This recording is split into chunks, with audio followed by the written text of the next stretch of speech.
Hey everyone, I just wanted to do kind of another recording or maybe kind of an update about the IEP project, and you'll see why in just a second. Don't worry, nothing is changing. I'm just trying to give you some more information. I also wanted to show you that I just posted the completed Thomas case study recording. So I would recommend watching this before you start on the IEP project. So this tells you what I was looking for with the Thomas activity, good old Thomas, right? And kind of walks it through section by section. So watch this video, this recording, and then you can start on your IEP project. It's posted under the assignments tab, so it should be there for you. All right, so now let's talk about the IEP project. And first of all, you all, I know that this is not a it's not necessarily a realistic, oh, my little box thing went away. Oh, gracious. I'm having some issues with my computer today. For the last 10 minutes, the sound wouldn't work. Don't know why. But anyway, so this IEP project, I know it's not ideal. I know you don't have a lot of information to work with. I hear you.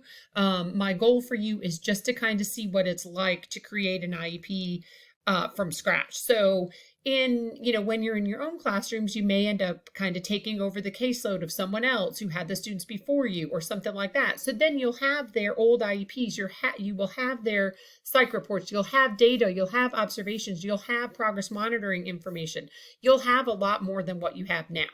If for some reason you are the special ed teacher on record when a student is identified for the first time, you might be in a situation like this. But I hear you that it is a challenging assignment. You don't have all the information. I did have a couple questions in email that I will try to address in this video as well, because if one of you had the question, probably some more of you had the same question. So first of all, I think in one of the older recordings I posted, remember I told y'all I posted some recordings from last year, and I talked about lesson plans and, oh, you could use one of these case studies for your lesson plan assignments. You're not doing lesson plans this year in Education 759, okay? That was last year in the old 762, and you will do that in this I think whenever you take kind of the quote unquote new 762 with Dr. Murphy. So there's nothing about lesson planning in this course now, okay? So it's just you will just use these case studies for the IEP project. All right, and then also somebody else asked about, well, all we have is the psych eval. So do we need to make stuff up? And the answer is kind of yes. You might need to infer, we'll just say that's the fancy word for making stuff up. You might need to infer their present levels. You might need to infer some of those assessment findings. And again, I know that it's not 100% realistic. I hear you. I'm looking for other options, for the next time I teach this course.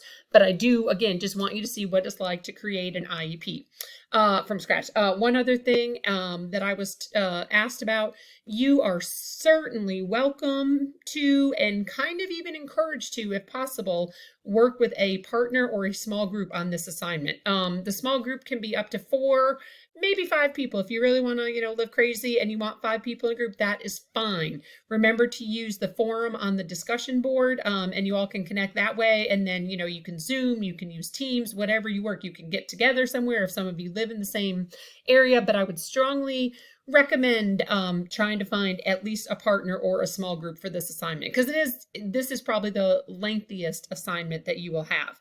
Okay, and then one other thing, when you look at these, I'm just going to choose Toby, and I cannot see the little box of where it's recording, so I have a feeling you're going to see like, oh, wait, what? Okay, that is not what I want to show y'all. Hold on. Hold on. My bad. I do not know what is going on, people. Oh my goodness gracious in the day. Oh my goodness, y'all. There are like some secret codes in my computer or something. It just went to this document that I had been working on like 2 weeks ago with track changes. It's super weird. Anyway, I cannot win, y'all. I tell you what, I cannot win. All right, so the other thing I wanted to talk about. So look at this report date, 11/19/13, right? That's very outdated. I want you to just pretend, okay, just disregard the date that you might see. This is Bill James, by the way.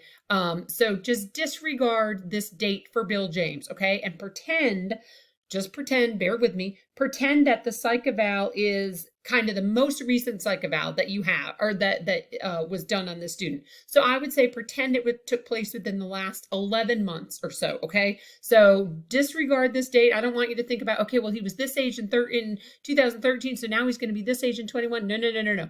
Just pretend that the psych eval date is recent, right? This is the most recent report that you have. All right, so that was, I think, answering all the questions that I have. All right, so now let me go back to, oh my goodness, there's so many things happening, y'all. All right, so remember, you're going to choose one of these case studies: Toby, Larry, Bill, James, Carter, or Chance, and then you will complete the IEP project. And again, I said, oh, you probably can't see it. I would prefer if you work with a small group, but you can also choose to work individually. If you work in a group or with a partner, only one of you needs to submit it, and just make sure to include all the group members' names. All right, so I'm going to pause for just a second because I'm going to switch to my fancy camera thing and show you all a couple things about this project. So I'll be right. Okay, I'm back. So just so you don't think that I was just lying to y'all a minute ago, look right here. Next year, do a recording and show before they complete the assignment. Well, here I am. Again, things just got, buried and kind of moved in one place and another place. So now I found it. So here we go. All right. So I'm just going to talk about a couple pages of this document. I only printed out a couple of the pages because I just wanted to touch base on a few things. All right. So first of all, the one thing you want to think about is the primary disability. This must be an IDEA category. And I realize that some of you are new and you might not know what the IDEA categories are. I will post a link that will take you to the IDEA categories, okay? But I did want to point out that ADD and ADHD, attention deficit disorder and attention deficit hyperactivity disorder, are not categories, okay? They are not categories for primary disabilities. If your student that you choose from the case study has ADD or ADHD, they would fall under the category OHI,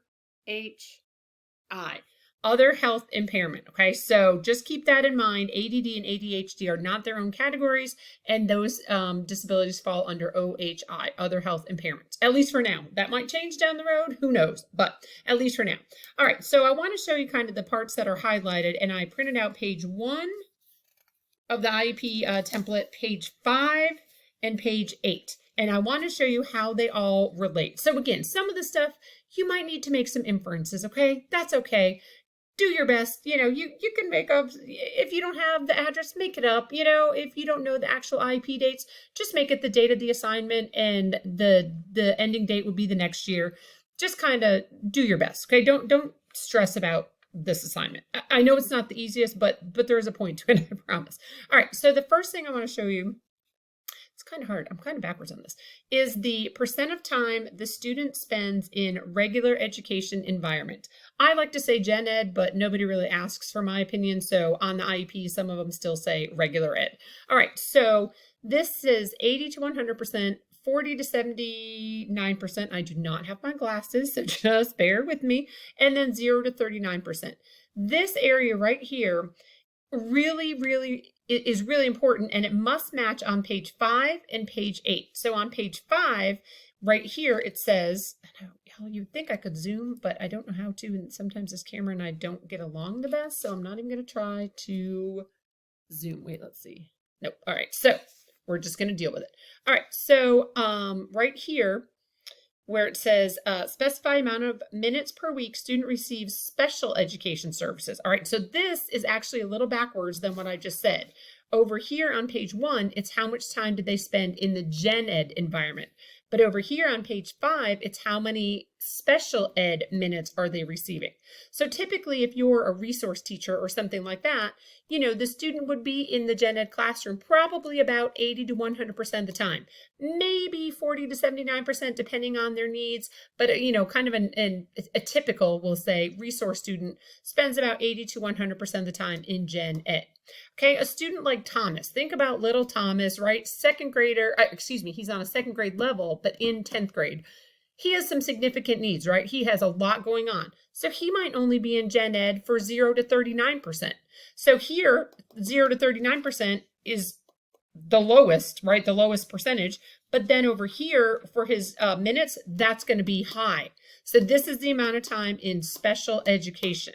Okay, this is listed as gen ed. All right, so just kind of keep that in mind. You know, if you check 80 to 100% here, you're not going to say the student gets 4,000 minutes of special education here, right? You want to make sure they match. And then you also want to make sure they match on page 8, page 8, where it says, so there's a couple things. Amount of time in regular education environment. So that's hours or periods. If you have, you know, older students, it's typically I cannot think of the word, talked about as periods. If you have the younger student, it's talked about as hours. So that's the amount of time in the regular ed environment. So if you're saying here, the student is only going to be in the regular ed environment for 10 minutes a day, well, then guess what? You should not check 80 to 100% here, right? So if you're saying here, the student's going to be in the regular ed environment for, 6 hours a day or whatever that adds up, then you would check 80 to 100%. All right, so you want to make sure they all match. And then there's also a spot for amount of time in special education. You want to think of a typical day is 7 hours a day, 35 total hours per week. So then you will, whatever you put here for their goals, the frequency, that will be the time in special ed, right? That will be the direct time in special education.